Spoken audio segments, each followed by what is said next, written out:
Kita akan membahas seputar keluarga.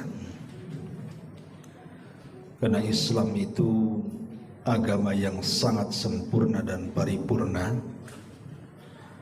Bukan hanya mengatur soal ibadah, sholat, puasa, zakat, haji, membaca Al-Quran, zikir, doa, dan begitu seterusnya. Tapi juga Islam membahas soal aturan-aturan berkeluarga. Kenapa demikian? Karena baiknya masyarakat itu ditentukan dengan baiknya keluarga. Kalau masing-masing keluarga itu baik, maka dipastikan masyarakatnya akan baik. Tapi kalau keluarganya tidak baik, maka dipastikan masyarakatnya juga tidak baik. Karena masyarakat itu kan kumpulan dari keluarga-keluarga. Makanya dalam Islam Nabi SAW banyak mencontohkan tentang muamalah beliau bersama keluarganya. Tentu tidak lain dan bukan supaya dicontoh. Saya tidak hendak menjelaskan tentang keharmonisan rumah tangga, karena setiap rumah tangga itu saya yakin tidak mungkin lepas dari perselisihan. Hanya keluarga di sinetron Korea saja biasanya yang nggak ada perselisihan itu. Kalau di luar sinetron itu udah jelas ya, pasti ada masalah. Dan itu bumbu-bumbu keluarga. Nabi saja banyak masalah dengan keluarganya. Tapi jangan dilihat masalahnya, tapi dilihat bagaimana cara mencari solusinya. Maka kesempatan yang berbahagia ini kita akan menjelaskan seputar dosa-dosa yang terjadi di tengah keluarga. Karena sebenarnya yang menjadikan tidak harmonisnya keluarga itu karena dosa sebenarnya. Dosa itulah yang mempengaruhi kepada keluarga. Makanya kita ambil akar perselisihannya. Dengan mengetahui akarnya inilah kemudian mudah-mudahan sebagai nasihat bagi saya pribadi dan juga jamaah sekalian tentang masalah yang kita akan jelaskan ini. Kita ambil 3 poin. Poin pertama tentu yang berkaitan suami istri. Kemudian poin yang kedua khusus yang berkaitan dengan istri, dan poin yang ketiga tentu khusus yang berkaitan dengan suami. Yang belum menikah dengarkan saja. Taib. Yang berkaitan dengan suami istri. Tadi saya sudah jelaskan di muqaddimah. Yang namanya keluarga itu tidak lepas daripada khilaf wal ikhtilaf, berselisih dan adanya perselisihan. Itu tidak lepas, tidak mungkin, mustahil ya. Keluarga terbaik Nabi SAW saja berselisih. Bahkan para sahabat juga sama. Lalu apa yang tidak boleh dilakukan saat terjadi perselisihan, baik oleh suami ataupun oleh istri? Karena ini bagian daripada dosa masalahnya. Yang pertama, terpikir untuk bercerai. Jangan sampai ketika ada masalah suami istri, kok terpikir untuk menceraikan atau meminta cerai. Sebab terpikir bercerai, menceraikan atau minta cerai ini bukan memperbaiki keluarga. Ini menghancurkan keluarga namanya. Bukan mencari solusi, ini mencari masalah. Kalau ingin mencari masalah, diambil benang merahnya, kemudian merajut kembali keluarga, jangan ada pikiran bercerai. Karena pikiran ini yang menjadikan kemudian keluarga itu buyar biasanya. Kecuali memang ada yang mendorong untuk itu. Nanti saya akan jelaskan beberapa perkara di mana seorang suami tidak boleh memaafkan begitu saja kesalahan istri dan harus ditindak dengan keras, ataupun sebaliknya. Tapi secara umum tidak boleh seorang suami atau istri terpikir untuk berpisah atau meminta pisah. Ini yang pertama, singkat-singkat saja. Kemudian yang kedua, ini khusus suami. Jangan melayangkan pukulan. Allah Subhanahu wa taala memang mengatakan ar-rijalu qawwamuna 'alan nisa. Ya, memang laki-laki itu pemimpin bagi wanita, bagi istrinya, bagi keluarganya. Tapi pemimpin itu bukan identik dengan tukang tunjuk, dengan tukang pukul. Bukan. Makanya Nabi SAW menjadikan izin bolehnya memukul seorang suami kepada istri itu pun dalam kondisi memang istri sudah tidak bisa dinasihati.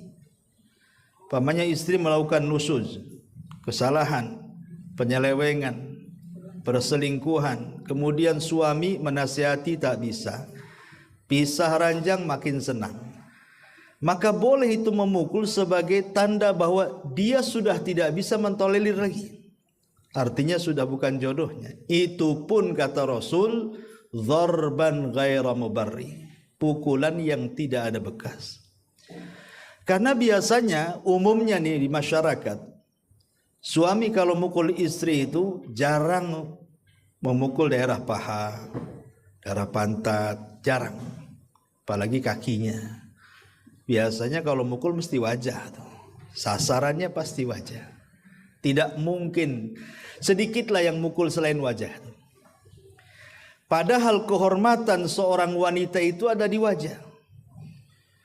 Betapa banyak uang dikeluarkan seorang wanita itu hanya untuk merawat wajah. Nggak ada kaki dikasih lipstik itu. Mana ada kaki dikasih lipstik. Semua di wajah, bedak ya di wajah, silikon aja ditanam di wajah kan itu. Jadi kalau kehormatannya tiba-tiba dihinakan, itu sakitnya tuh di sini biasanya. Ya, makanya kenapa tidak boleh memukul. Ataupun sebaliknya, istrinya pula yang garang. Mungkin dulunya latihan taekwondo, istri pula mukul suami. Ini kan terbalik ini, ya. Ini yang kedua. Yang ketiga, khusus kepada istri, jangan suka mendoakan laknat. Biasanya doa buruk itu datang dari istri. Kalau tersakiti oleh suami itu, dia suka mengeluarkan kata-kata yang tidak baik. Dulu ada kisah seorang syekh bercerita. Jadi ada tetangganya itu kalau marah sama anaknya selalu mengatakan, kau kalau kayak gini mudah-mudahan keluar peluru dari kepalamu, katanya. Jadi anak ini akhirnya tumbuh besar, Allah takdirkan sudah besar, keterima pula di dunia militer. Kemudian setelah keterima, waktu latihan kawannya bercanda dengan pistolnya, diletakkan di kepalanya, disangka pistol itu kosong. Rupanya ditarik pelatuknya, keluar ada satu peluru masuk ke kepalanya, mati dia. Ya. Jadi teringat orang tuanya. Dulu padahal masih kecil dia ngomong begitu tuh. Sekarang jadi kenyataan setelah dia dewasa diterima di militer kan itu. Jangan suka mendoakan buruk, karena boleh jadi doa buruk itu menjadi sebuah masalah besar. Kalau sampai kemudian berdoa diaminkan, itu kan masalah nantinya. Kemudian yang nomor 4, sekali lagi untuk akhwat, kalau bertengkar, bermasalah dengan suami, jangan membuka buku. Ya. Karena biasanya yang suka nyatat itu biasanya perempuan tuh. Tuh memorinya kuat tuh. Kejadian 20 tahun yang silam hafal dia. Tanggalnya, harinya, bulannya, tahunnya hafal dia. Kalau suami itu biasanya lupa, minggu kemarin apa aja suami itu lupa tuh. Tapi kalau istri detail dia. Maka kalau bermasalah dengan suami, jangan membuka lembaran lama. Tutup tuh lembaran lama itu. Ya, arahkan kepada masalah yang diperselisihkan. Sebab kalau dibuka tuh lembaran-lembaran lama itu, masalah satu jadi 1000 tuh jadinya. Ya, karena akhirnya dikejar-kejar, masalah kedua belum kelar, datang masalah ketiga belum kelar, datang dan seterusnya. Jangan suka buka-buka buku. Ya. Ma'asyiral muslimat yang dimuliakan Allah Azza wa Jalla. Kemudian juga ini juga terjadi nih. Jangan suka mengadu kepada keluarga. Ini banyak terjadi. Dan ini kalau laki-laki ya kadang ada juga ngadu sama keluarganya. Tapi kebanyakan ibu-ibu tuh ada masalah diadukan sama saudaranya, diadukan sama orang tuanya. Yang lebih parah diadukan sama orang yang nggak ada kaitan dengan dia, dengan kawannya pula curhat. Kawannya pula tak baik hati, ngompori lagi. Kompornya bukan yang 5 kilo tuh, yang besar lagi. Ya. Jadi memasukkan orang lain atau melibatkan orang lain kepada urusan kita ini salah besar. Karena ini tidak berniat untuk membangun rumah tangga, justru menghancurkan. Kalau umpamanya dia mengadu kepada orang tuanya bijak, alhamdulillah. Tapi kebanyakan kalau tidak bijak habis itu. Karena namanya orang tua pasti tidak mungkin anaknya mau disakiti. Enak saja saya sudah besarkan dia, saya sekolahkan dia, saya tempatkan di tempat layak. Tiba-tiba diambil orang, tiba-tiba disakiti, kan marah orang tua. Mana nggak marah? Ya. Ini tidak menyelesaikan keluarga. Pasti menambah ramai jadinya. Maka jangan pernah memasukkan keluarga dalam urusan pertengkaran. Selesaikan sendiri. Kita sudah dewasa, ya. Kemudian juga yang lebih parah lagi, jangan bertengkar di hadapan orang ramai. Ini lagi makan di SSS ini, ya. Bertengkar di meja, ya kan semua ngelirik dia. Iya, kalau seandainya tangan tak main sekali main lah, semua itu tumpah satu meja. Ini kan merendahkan martabat orang namanya. Karena bagaimanapun orang kalau dimarahi di depan orang itu sangat rendah sekali. Merasa dihinakan, bukan merasa tidak dimanusiakan bahasanya. Dan itu pengaruhnya besar. Pengaruhnya besar kalau bertengkar di hadapan orang ramai itu. Maka jangan hindari. Jangankan di hadapan orang ramai. Di hadapan anak-anak pun. Itu ulama menghindarkan karena psikologi anak itu berbeda. Dia akan merekam dengan rekaman yang kuat anak-anak itu. Takut dicontoh. Ya. Ini juga masalah. Gak usah pakai angka lah. Saya pusing. Kemudian biasanya juga kalau bertengkar. Jangan kait-kaitkan perkara gaib. Maksudnya apa perkara gaib? Karena istrinya cantik, suaminya jelek, waktu tengkar, jangan-jangan kau sihir aku dulu ya. Sehingga aku dipelet, akhirnya suka pula sama kamu katanya. Atau mungkin satu kaya, satu miskin juga, bawa-bawa dukun. Kau pakai dukun di sana ya? Kenapa aku jadi suka? Pasti ini jinnya sudah lari, makanya aku tahu siapa kamu. Ini kan. Kau bawa-bawa sihir pula ke rumah tangga. Ingat, jodoh itu sudah dicatat di rahim. Malaikat waktu kita di rahim itu usia 40, jadi 4 bulan kan itu. Itu malaikat datang mencatat lo rizkinya sampai jodohnya dicatat di situ. Lah itu memang jodoh dia. Maka jangan bawa-bawa alam gaib dalam pertengkaran suami istri itu. Ya. Termasuk hindari mencela. Hindari mencela. Karena bagaimanapun mencela itu disebutkan dalam hadis yang sahih, Rasul mengatakan al-la'anuna la yakunu syufa'a wala syuhada yaumal qiyamah. Para pencela itu nanti pada hari kiamat dia tidak akan mendapatkan syafaat dan tidak akan memberikan syafaat dan mereka tidak akan menjadi saksi. Maksudnya memberi saksi apa? Pada hari kiamat, ikhwan, umat Islam itu umat terbaik. Kenapa disebut umat terbaik? Karena mereka akan jadi saksi. Saya, Anda atau siapapun umat Islam ini akan menjadi saksi. Untuk siapa? Untuk para nabi. Ketika Allah memanggil Nuh, kemudian ditanya, Nuh, sudah kau sampaikan risalahku kepada umatmu? Kata Nuh, sudah. Kemudian Allah menghadap kepada kaumnya Nuh, hei kaumnya Nuh, sudahkah Nuh menyampaikan risalahmu? Enggak, Nuh dusta tuh. Kemudian Allah mengatakan, lihat Nuh, umatmu mengingkari, kau sudah menyampaikan risalahku kepada mereka, adakah enggak kau saksi? Maka Nuh mengatakan, ada kau saksinya. Kemudian Nuh memanggil kita semua ini, umat Islam dan Nabi SAW, tuh saksiku, kata Nuh. Maka Allah akan mengatakan kepada kita semuanya nih, ya, betul Nuh sudah menyampaikan risalahnya. Bukankah kalian tidak hidup di zaman Nabi Nuh? Kok sok tahu kali kalian? Ya. Maka Rasul dan umatnya termasuk kita di situ akan mengatakan, bukankah kau yang mengatakan bahwa Nuh menyampaikan risalahnya itu dicantumkan dalam Quran? Kan Allah menjelaskan bagaimana Nuh menyampaikan risalahnya dalam Quran itu. Dalam surah Nuh. Maka Allah mengatakan, sodaktum, benar engkau. Artinya kita akan jadi saksi karena kita dianggap umat terbaik. Kecuali para pencela, para pelaknat tidak akan dimasukkan ke dalam saksi itu. Kalau sudah tidak dimasukkan menjadi saksi, berarti dia menjadi umat terburuk.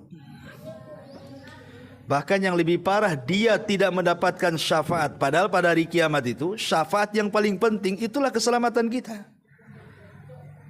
Karena kalau sudah tidak ada syafaat, kemungkinan selamat cuma satu. Dengan rahmat Allah Azza wa Jalla. Kalau Allah masih memberikan kasih sayangnya kepada kita, barulah dengan kasih sayang itulah kita selamat. Kalau tidak, maka akan dimasukkan ke neraka, diazab seadab-adabnya, naudzubillah. Maka jangan suka mencela. Karena biasanya kalau orang bertengkar itu kan, memang tidak bisa mengkontrol, terus terang saja. Ya, bukankah Nabi SAW yang mengatakan, apabila engkau dalam kondisi marah, berdiri, kata Rasul, duduk. Kalau duduk masih marah, baring. Kalau baring masih marah, wudu. Kalau wudu masih marah, solat. Kalau solat masih marah, tidur. Tidak bisa tidur Ustaz masih marah. Minum CTM. Kalau tidak bisa juga. Ya. Kalau kok tidur masih marah, tak tahu, memang pemarah lah dia, tak paham juga kan. Tapi yang jelas bahwa orang yang marah itu biasanya tidak terkontrol kata-katanya. Makanya kenapa ada dua solusi. Kalau wanita yang sedang marah, kata Rasul, fal yaskuti, diam. Tapi kalau laki-laki yang lagi marah, kata Rasul, fal yakhruj, keluar. Nah itu kan beda tuh. Kalau perempuan lagi marah, diem. Kalau laki-laki lagi marah, keluar. Jadi kalau suami lagi marah, keluar, biarkan, Bu. Ya. Mungkin dengan keluar, kena angin, kena apa kan gitu. Nanti agak reda lah marahnya. Ketemu kawan, lupa lah urusan rumah tuh. Sebab kalau istri marah kemudian ngomong, kadang-kadang suami baru satu kalimat tuh, istri bisa 1000 kalimat tuh. Nah, itu yang keluar kadang-kadang aneh-aneh tuh. Ya, makanya kenapa dihindari, jangan mencela. Diam atau keluar. Tapi yang keluar suami, ibu jangan keluar. Ya, masuk aja ke kamar, kunci rapat-rapat. Kemudian juga ini ya khusus bagi wanita, tadi saya sudah jelaskan, jangan niat keluar dari rumah. kalau lagi bertengkar tuh jangan ada niat keluar. Sebab ini akan memperparah pertengkaran. Apalagi keluar tanpa izin. Apalagi keluar suami tidak tahu dari mana. Wah, itu makin berang lagi itu. Ya pasti suami akan lebih emosi lagi tuh. Tidak tahu di mana, rupanya sembunyi di kawannya, ya kan? Nah, ini juga jadi masalah. Inilah 10 perkara ini yang harus dihindari ketika terjadi perselisihan. Ini poin yang pertama. Poin yang kedua khusus kepada ibu-ibu. Laki-laki diam saja. Ya. Pertama nih, dalam keluarga ibu kalau sudah menikah, satu, jangan pernah memautkan hati kepada laki-laki lain. Seperti apa contohnya? Membanding-bandingkan suami dengan suami tetangga. Ya. Tengok bang, tengok tuh, suami si Anu tuh, kerja keras, bersih orangnya, maco, macem-macem lah. Itu kan biasa kayak gitu tuh. Ya, tengok. Kan ada tuh. Kamu makin gemuk saja katanya. Ini suami tengok tuh, suka fitness tuh. Seolah-olah mau tidak mau sebenarnya dia ingin mengatakan aku ingin dapat suami kayak dia. Gitu loh. Tidak secara langsung dia itu ngomong begitu, cuman pakai bahasa halus. Akhirnya dibanding-bandingkan suaminya dengan suami orang. Tengok tuh suami orang tuh, tengok. Bisa dia beli mobil. Di motor aja kok tak bisa katanya. Nah, gitu kan. Seolah-olah itu dia, kalau bisa itu suami saya dia gitu. Cuman tidak ngomong begitu. Ya, akhirnya membanding-bandingkan suaminya dengan suami orang, dengan laki-laki orang. Walaupun mungkin laki-laki itu tidak dikenal, mungkin di sinetron, nengok TV, ya kan? Itu tidak boleh. Itu namanya memautkan hati dengan laki-laki orang. Ini nggak boleh. Ya, ini perbuatan dosa. Yang pertama. Ya. Yang kedua, nggak apa-apa lah ya, dengarkan. Nggak usah lah pakai ini. Dengar nggak nih saya ngomong? Dengar lebih jelas pakai ini malah. Iya, ya nggak apa-apa. Tes sama juga. Tes, bolehlah. Taib. Yang pertama, jangan pernah terpaut hati dengan laki-laki orang dengan cara membanding-bandingkan. Ini yang pertama. Yang kedua, nusuz. Nusuz itu artinya mengangkat suara melebihi suara suaminya. Suaminya lembut, istrinya galak. Ya. Ataupun membangkang, tidak cepat memenuhi perintahnya. Ataupun merasa merdeka, nggak mau diatur, terserah saya mau keluar, mau main, mau apa, terserah saya. Suaminya ngomong apa seolah-olah perintah dan larangan ada di tangan dia. Ataupun merendahkan suaminya, merendahkan keluarga suaminya. Atau lebih daripada itu melakukan perselingkuhan, mungkin suka dengan orang lain, bahkan yang lebih parah boleh jadi mungkin melakukan perzinahan dengan yang bukan suaminya. Ini nusuz namanya. Tidak boleh seorang wanita melakukan nusuz. Ya. Kemudian juga dan konsekuensinya ini bagi bapak-bapak nih, kalau istrinya nusuz seperti ini Pak, itu tidak wajib dinafkahi. Tidak wajib. Kalau istri tidak nurut, istri membangkang, merasa merdeka, suka merendahkan, tidak usah dikasih jajan Pak, tidak usah dikasih makan. Biarkan saja. Ya. Ustaz nggak apa-apa, saya nggak minta makan dari suami kok. Saya kan kerja. Itu lagi repot lagi itu suami. Mau ngasih pelajaran, kena pula dia. Itu namanya mau ngandani mulai dikandani pula. Taib. Kemudian yang nomor 3, tidak boleh membantu suami untuk durhaka kepada orang tua. Ini yang banyak terjadi. Kalau sudah menikah, biasanya istri itu cenderung menguasai suami.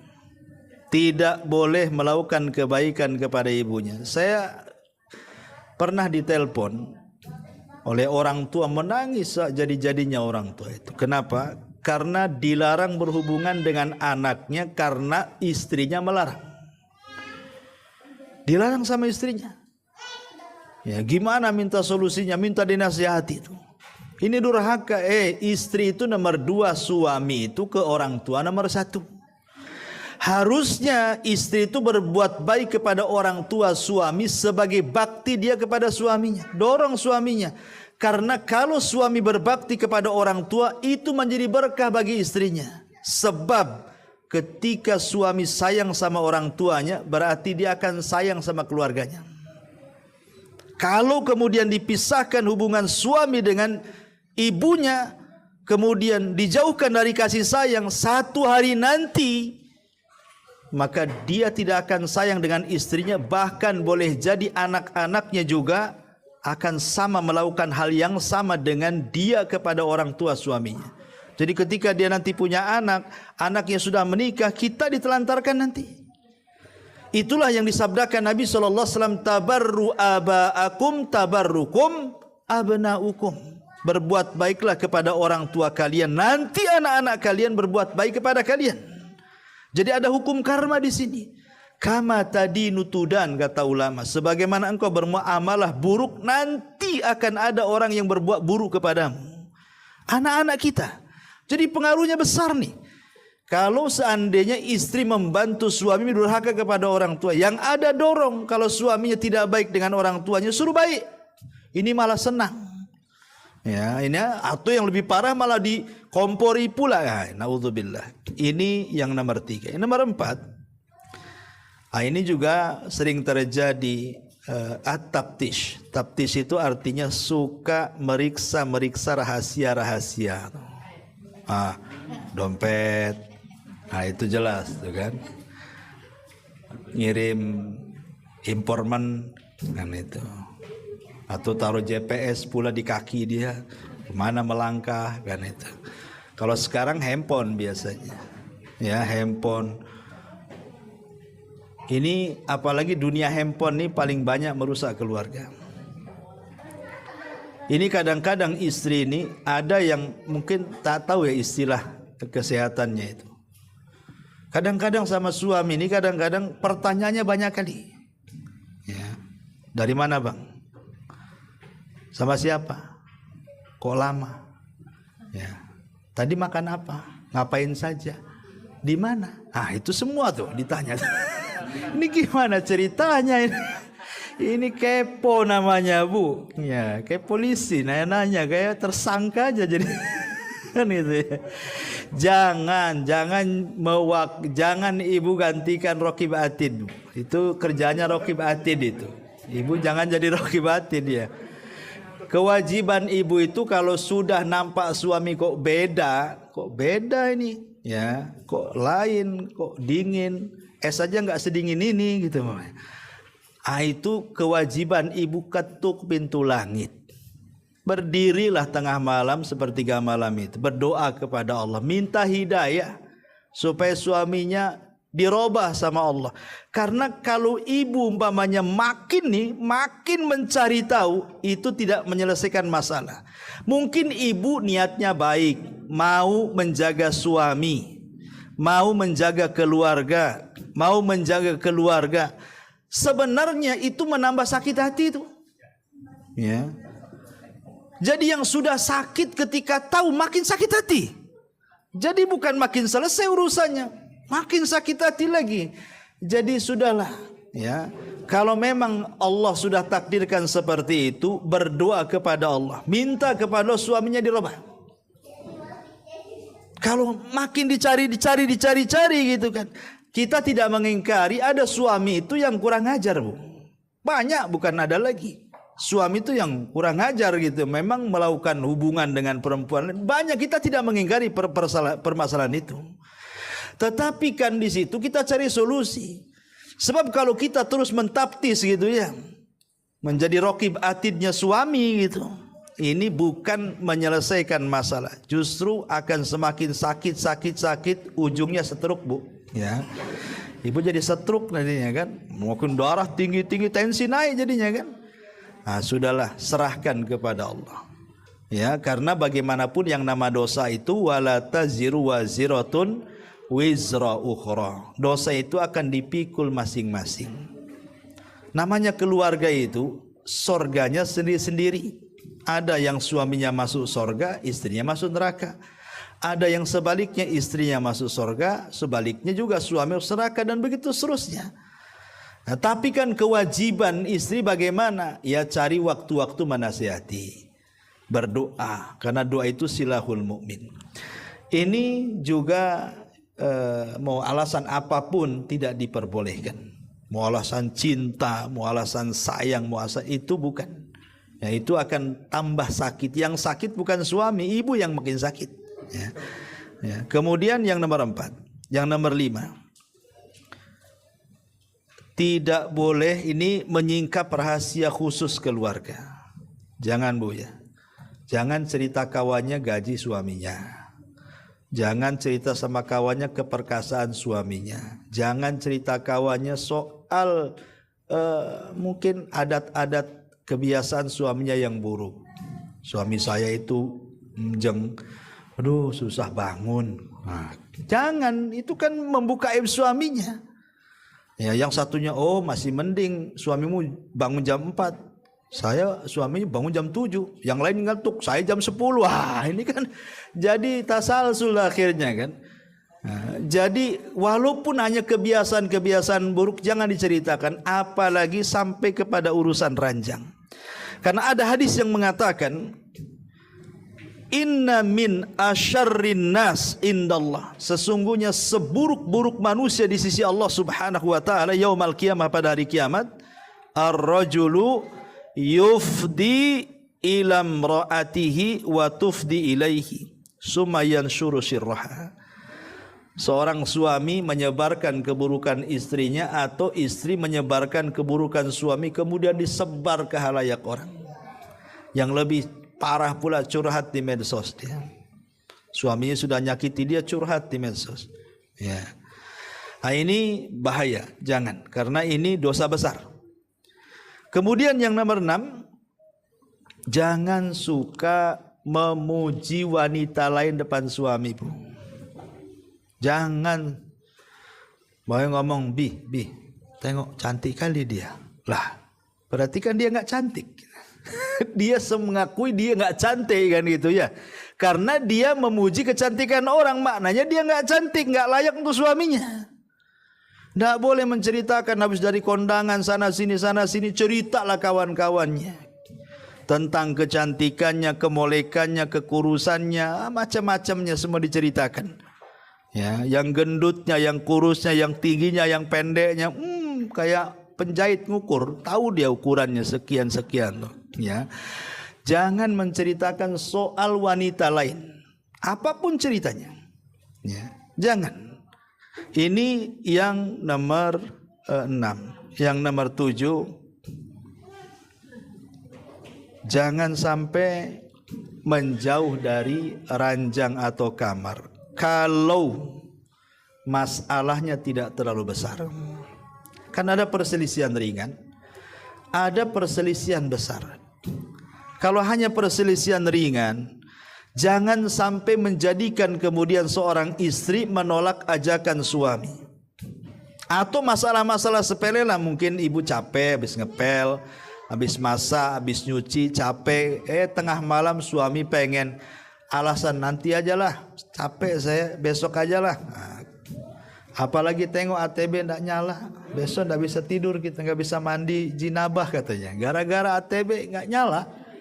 Ya, tak mau pula tuh diajak. Kan ibu bisa tayamum, tapi tayamum jangan guling-guling di pasir. Maksudnya ya tayamum biasalah diniatkan junub. Atau gara-gara cuaca dingin karena hujan dari pagi sampai malam diajak, dingin lah, malas nanti mandi besok lah. Ini nggak boleh. Ya, Jadi tidak boleh kecuali dalam kondisi tertentu, ibu lagi haid, lagi nifas, ya kan nggak boleh. Atau ibu lagi sakit parah, memang separah-parahnya ya wajar gitu. Tapi kalau sakit ringan tak boleh. Kenapa gini bu? Kalau suami bu makan itu bisa beli di warung Sunda, ya. Pakaian itu bisa beli ke Megamall. Ya. Apapun berkaitan di luar kasur itu bisa beli. Tapi khusus urusan ranjang itu tidak bisa dibeli. Itu masalahnya. Ini satu. Yang kedua, tujuan suami menikahi ibu itu untuk menjaga kehormatan, untuk ifah. Ifah itu supaya jangan melakukan zina. Sekarang di hadapannya ada yang halal, berpahala. Kok kemudian ibu menjauh? Ini namanya melepaskan tujuan awal suami. Jadi kalau suami berzina di luar itu ya gara-gara ibu ndak pandai melayani suami sebenarnya. Karena tujuan nikahnya nggak kecapai di situ. Kan tujuan nikah suami itu cuma satu, menghindari zina, ada yang halal, itu tujuannya itu. Bagi suami yang lain itu kecil. Bagi suami itu yang lain kecil, masalah ekonomi, masalah apa itu kecil, tapi urusan itu, wah itu bisa jadi masalah tuh. Kalau itu sudah tidak tersalurkan, ngambek-ngambek dia. Makanya kenapa wanita yang menolak itu dilaknat tuh sampai subuh tuh.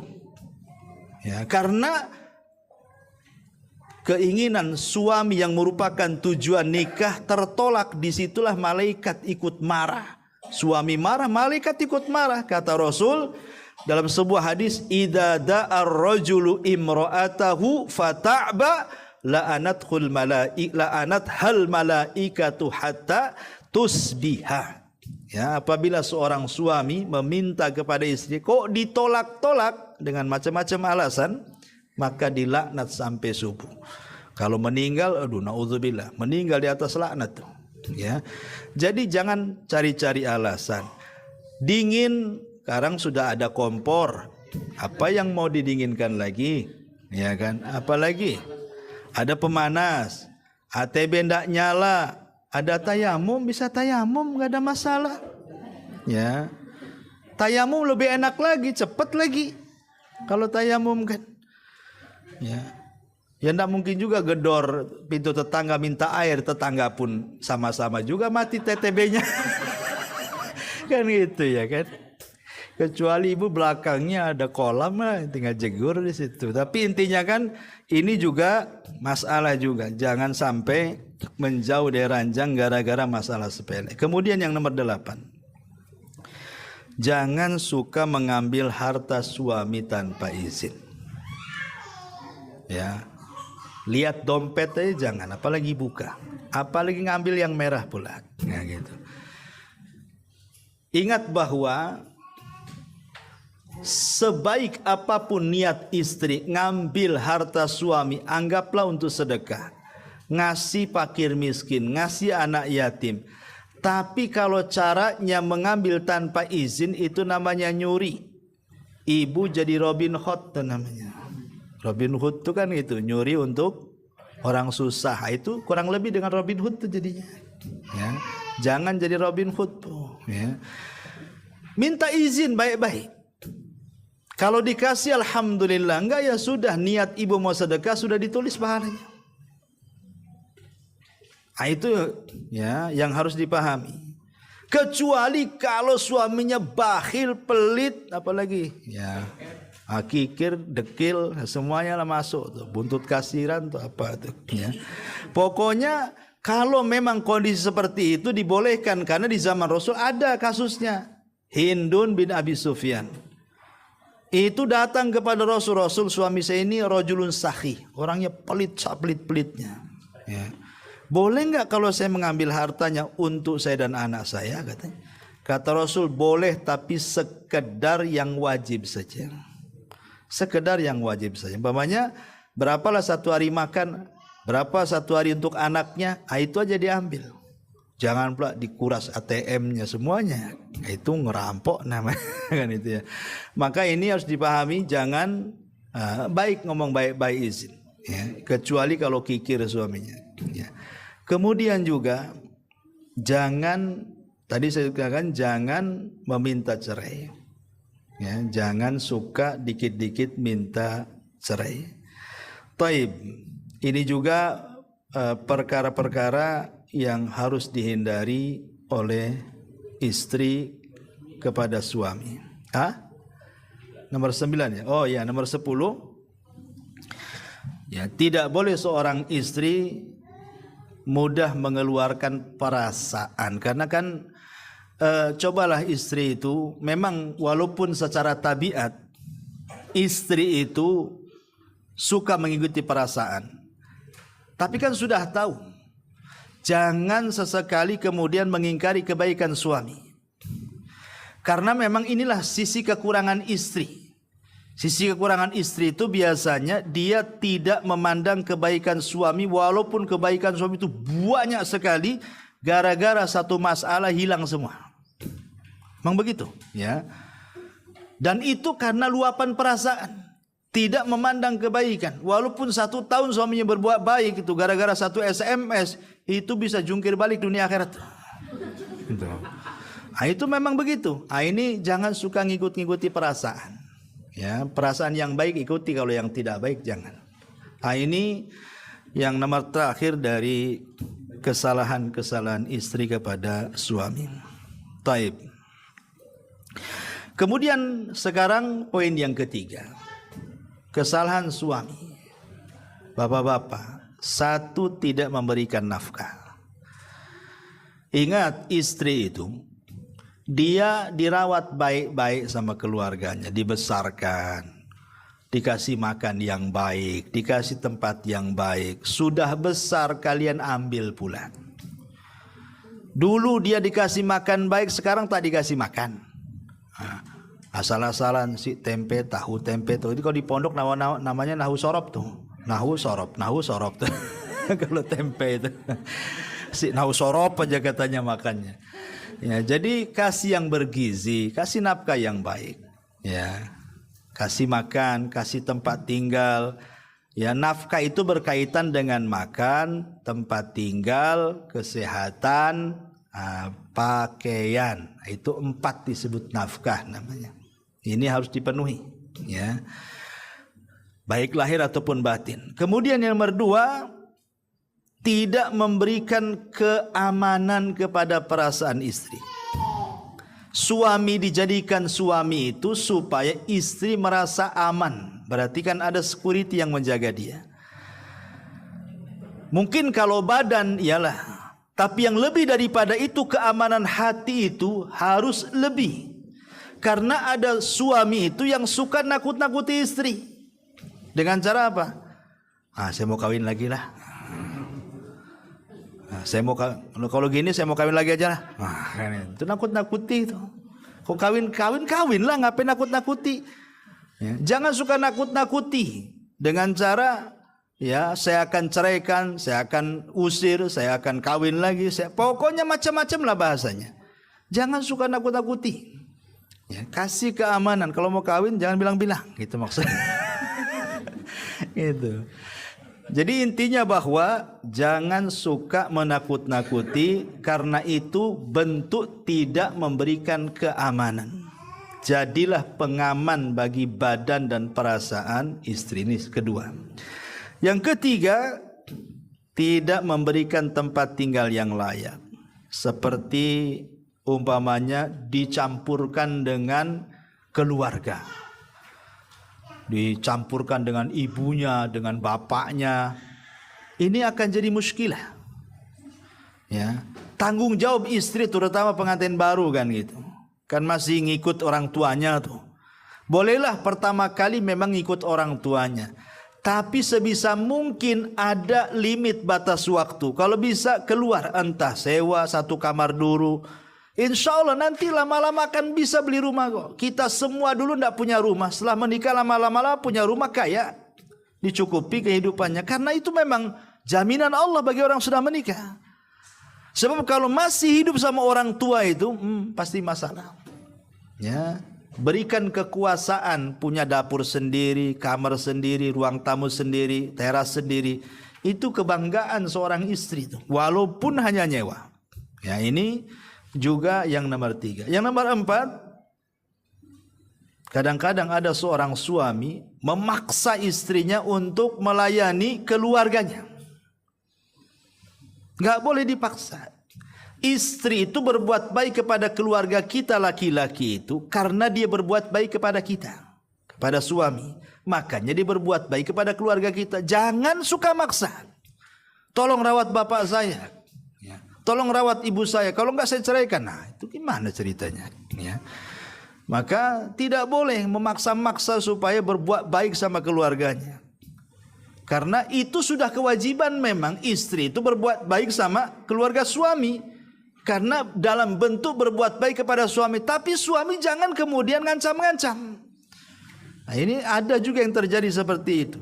Nah, ini yang nomor 4. Yang nomor 5, melarang istri berhubungan dengan keluarganya.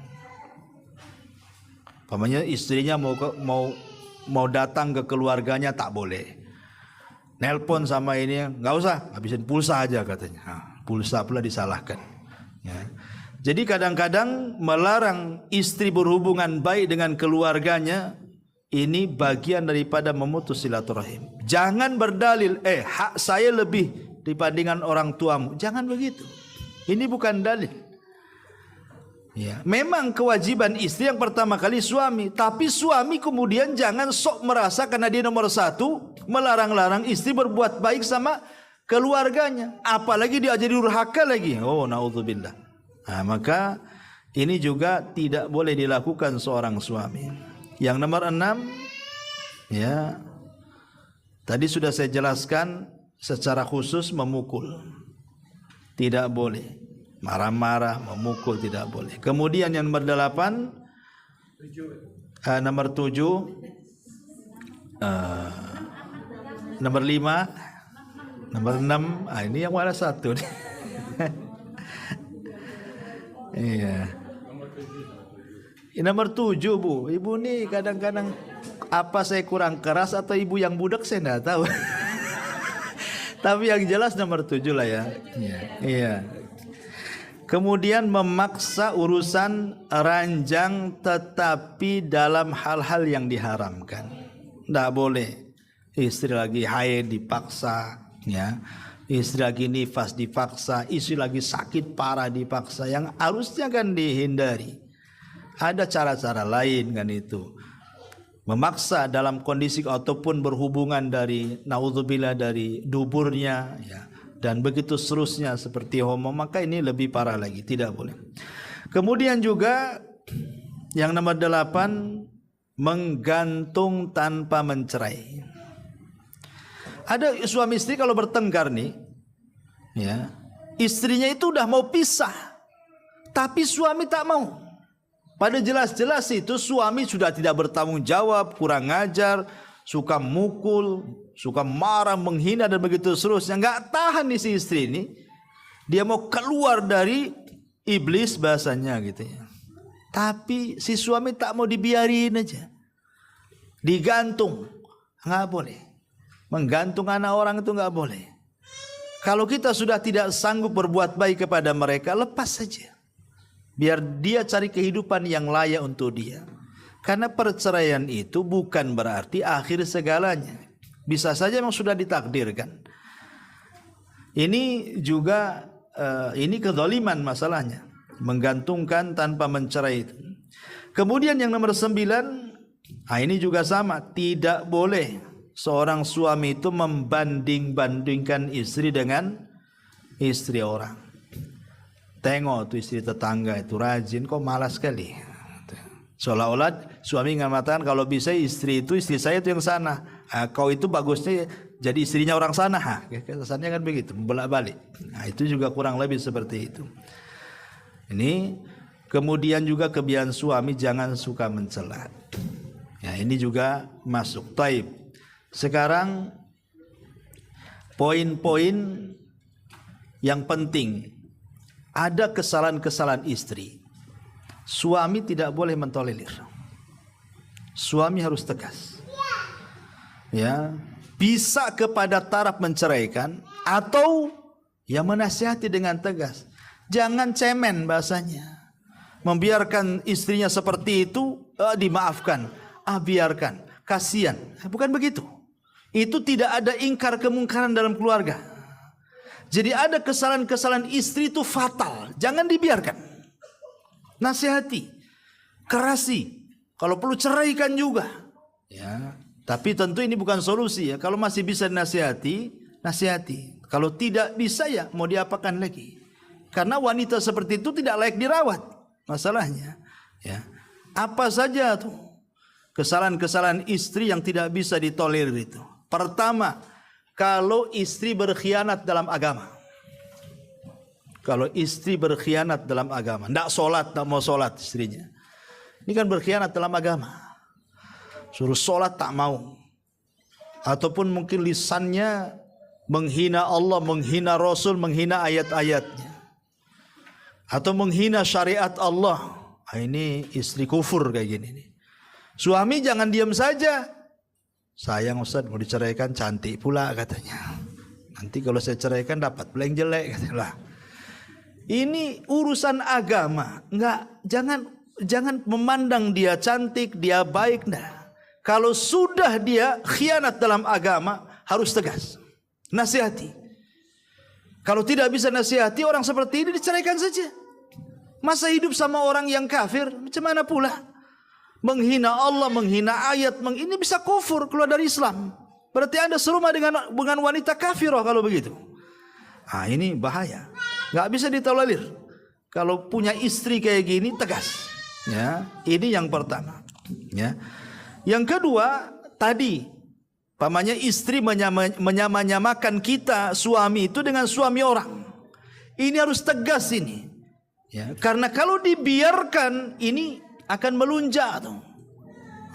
Karena hakikatnya dia nggak cinta kita, dia cinta orang tuh. Maka jangan diam saja. Ya. Kemudian yang ketiga, keluar tanpa izin, tidak tahu alamatnya di mana. Ini kesalahan fatal nih, jangan dibiarkan. Harus dicari, dinasihati. Karena bagaimanapun, jangankan lagi keluar tanpa izin, puasa sunnah saja harus izin suaminya. Bang, besok Kamis boleh nggak puasa? Boleh, tapi kalau siang saya tak tahan, batalkan ya. Umpamanya kan itu. Ya udah, gimana pula. Ya. Jadi ini fatal. Kemudian anania. Anania itu artinya sok menjadi raja, akuisme, diktator bahasa kitanya. Seolah-olah perintah dan larangan itu ada di tangan istri. Ini kan ada ya betul sombong tuh, istrinya sombong, diceramai sama suami pun enggak dengar dia. Suami ngomong A, dia B, C, D, F, G. Itu. Pokoknya anania. Ini nggak bisa dibiarkan. Berarti dia tidak menghargai kita suami. Suami itu direndahkan dengan istri yang seperti ini. Suaranya meninggi, diomongi begini jadi begitu, dan begitu seterusnya. Kemudian berdusta. Maksudnya berdusta ini kan ada dusta kecil, ada dusta besar. Maksudnya dusta besar yang mengakibatkan kita bertengkar dengan orang. Bang, kayaknya tetangga ini menyihir, tukang sihir kayaknya. Dia nyihir saya katanya. Padahal nggak pernah ada kemenyan di rumah tetangga. Itu berdusta saja. Akhirnya kan ngamuk, dilabrak tetangganya. Kau nyihir istri saya katanya. Ini masalah. Ya, jangan sampai kemudian berdusta dengan dusta yang sangat besar, atau mengatakan, Bang, itu suami tetangga itu suka ngeliatin aku loh. Siapa itu? Itu si Anu tuh, dia kalau saya lewat tuh asik aku diperhatiin aja. Marahlah suami cemburu. Ambillah parang. Jadilah caro di situ. Ya. Jadi jangan sampai berdusta. Kalau sudah dusta besar sampai akhirnya hubungan kita suami dengan keluarga bermasalah, hubungan dengan tetangga bermasalah akibat dusta wanita ini. Jangan dibiarkan wanita kayak gini, tukang dusta nih. Ini nggak akan harmonis keluarganya, sih masalah aja yang datang. Kemudian suka mengeluh kepada keluarganya. Apa yang kita lakukan keluarganya tahu. Bentar-bentar datang telepon dari saudaranya. Entah apa-apa ngomong itu sama kita. Ini wanita itu kan ngeluh gini, Anda usah di ini ya. Kemudian menuruti keinginannya, apapun yang dimintanya kalau bisa harus ada di hadapannya. Ini hubbud dunia, wanita yang terlalu cinta dunia. Pokoknya saya mau ini. Ya. Tolonglah saya mau ini. Tolonglah belikan ini, tolonglah belikan itu. Kalau tidak mau marah dia. Gak dikasih jatah malamnya pula. Ya. Lah wanita-wanita seperti ini dia tidak cinta kita suami. Dia cinta dunianya saja. Ngapain dia? Dia sedang cinta dunia, bukan cinta kita seorang suami. Kalau begitu buat apa gitu? Sementara Allah mengatakan wa ja'ala bainakum mawaddatan wa rahmah, kan begitu. Kita ini butuh cinta, butuh kasih sayang. Tapi wanita seperti ini tidak ada cinta, tidak ada kasih sayang. Oke lah cinta hilang, tapi kasih sayang tak ada dia. Nggak kasihan suaminya berkeringat pagi, berangkat pulang sore keringatan. Tahu-tahu hanya untuk itu saja. Nah, ini jangan ditolerir wanita kayak gini nih. Ya. Ada nggak di sini? Saya nggak tahu. Tanya aja Bu. Ya. Kemudian ya. Ini juga suka bongkar-bongkar rahasia. Ini nggak bisa ditolerir. Tadi sudah jelaskan. Suka bongkar-bongkar rahasia. Sa adat istiadat, sa kebiasaan suami. Kok tetangga bisa tahu gitu. Bisa tahu suami jarang mandi kok tahu kawannya. Berarti memang dikasih tahu kan gitu. Kalau nggak dikasih tahu mana tahu. Ya. Jadi jangan sampai kalau suka ini bongkar-bongkar rahasia ini nggak bagus. Ya. Kemudian suka memudah-mudahkan urusan yang merupakan kewajiban dia dimudah-mudahkannya. Berdandan itu kan kewajiban istri di hadapan suami. Itu dimudah-mudahkan. Tapi kalau keluar ke pasar aja berdandan tuh. Tapi pulang dari pasar jelas tuh pasar becek bau macam-macam, tak segera diganti, dibiarin aja dia bau lumpur di situ di rumah tuh. Ya. Kok keluar rumah tak bau lumpur, ya pulang pula bau lumpur. Ya kan di pasar mungkin beli ikan, beli apa, nggak segera diganti. La haula wala quwata illa billah. Nyaman pula di situ. Kayak dia kawin sama ikan jadinya kan. Naudzubillah kan. Taib. Ini juga yang jadi masalah juga. Nah, ini namanya kalau terjadi sifat-sifat yang seperti ini, suami tidak boleh mentolerir. Karena ada suami-suami yang takut istri. Sudah jelas-jelas istrinya kayak gini, dibiarin aja. Dimaafkan, kasihan. Cantik, nanti kalau seandainya saya dapat saya tak secantik dia. Enggak. Man taraka syai'an lillah awadallahu khairan min. Barang siapa yang meninggalkan sesuatu karena Allah, Allah ganti yang lebih baik nanti. Ya. Tetapi kalau sudah tidak bisa nasihati, kalau masih bisa alhamdulillah. Ya, kalau enggak buat apa lagi dirawat. Ini kalau terjadi kepada istri tidak bisa ditolerir. Sekarang terbalik, ya. Kalau terjadi kepada suami, ya, istri jangan nolelir dia. Yang pertama, suami lemah, nggak bisa ngasih nafkah, ya malas tidur aja kerjanya. Pokoknya dengan alasan akhirnya istri pula yang cari, istri pula yang kerja. Bahasa sinetronnya dunia terbalik, ya. Terbalik-balik dunianya. Harusnya kan suami yang kerja, istri pula yang kerja. Suaminya yang gendong anak, coba yang ngepel, yang masak.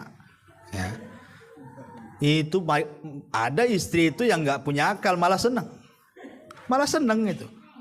Ya, kayak dia ngerawat suami jadinya. Ini nggak bisa ditolerir. Kalau suami yang malas nggak ngasih nafkah, istri jangan diam saja.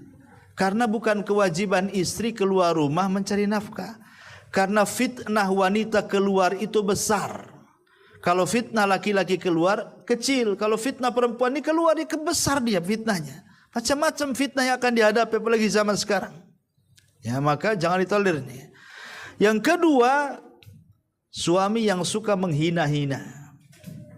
Ya, kalau suami ini suka menghina-hina, merendah-rendahkan istri dengan cara mencaci, memaki, memukul, naudzubillah kan itu, melaknat. Nah, ini Gak bisa ditolerir, ini suami gak bagus kayak gini, jangan ditolerir ya. Kemudian juga kalau suami kerja terlampau lama, ya mungkin 2 tahun 3 tahun tak pulang, padahal istri minta tolonglah bang, jangan kerja di sana, di kapal sana kapal sini atau ke luar negeri, nggak usahlah cari di Batam saja, biar hari-hari ketemu. Suaminya nggak mau lah, di sini gaji kecil, di sana besar, tapi 2 tahun sekali ketemunya, ini kan masalah ini. Ya, jadi kalau yang seperti ini kok kekeh hanya mengejar dunia saja suami, sementara istri itu ada kewajiban yang harus diberikan suami, maka ulama membolehkan istri minta cerai seperti ini. Karena kalau sampai di atas 6 bulan, kan pergantian pasukan di zaman Umar itu 6 bulan sekali. Itu pun gara-gara Umar, awalnya setahun, tapi gara-gara Umar malam-malam kemudian keluar, adalah seorang istri yang ditinggal suami jihad itu bersenandung syair. Ya, kalau bukan karena takut kepada Allah sudah bergetar ranjangku ini katanya. Maksudnya sudah selingkuh. Umar dengar. Maka sejak itulah Umar mengganti dari setahun menjadi 6 bulan sekali. Inilah jadi dalil bahwa suami boleh meninggalkan istri itu paling lama 6 bulan, kecuali memang ada izin daripada istri. Izinkanlah istrinya kan. Tapi kalau tidak ada izin suami istrinya yang minta, maka kalau kemudian lewat 6 bulan istri boleh menggugat cerai itu. Ya.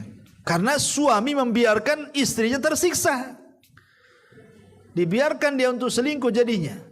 Ya. Taib, ini juga tidak bisa dibiarkan. Termasuk juga kalau suaminya diperiksa, suaminya juga anin itu mungkin impoten atau apa istilahnya, tidak bisa memuaskan, ya tidak bisa lah lanjut, ya maka boleh istri meminta cerai. Setelah mungkinnya diobati sana sini kok tidak bisa juga, ya sudah takdirnya, tapi boleh, karena tujuan berumah tangga nggak kecapai kan, salah satunya untuk menjaga kehormatan di situ. Nah, termasuk juga istri melihat suaminya sudah mulai tidak baik, mungkin selingkuh dengan orang, dengan perempuan orang dan yang lainnya, setelah dinasihati dimaafkan sekali 2 kali masih juga, nah itu nususkan tidak harus dari perempuan aja, dari laki-laki banyak, dan itu paling banyak karena biasanya yang paling setia itu perempuan, laki-laki jarang setia ya. Makanya kalau memang sudah tidak bisa ditolerir, sudah terlampau sakit sekali, maka boleh nasihati dengan keras. Kalau perlu ancam, udah kita pisah saja. Suami mungkin senang lah. Ya emang dari dulu saya tunggu kayak gini nih. Ini repot pula, suami nggak berakal ini kan. Taib. Jadi ini di antara hal-hal yang bersifat dosa-dosa yang harus dihindari di tengah-tengah keluarga.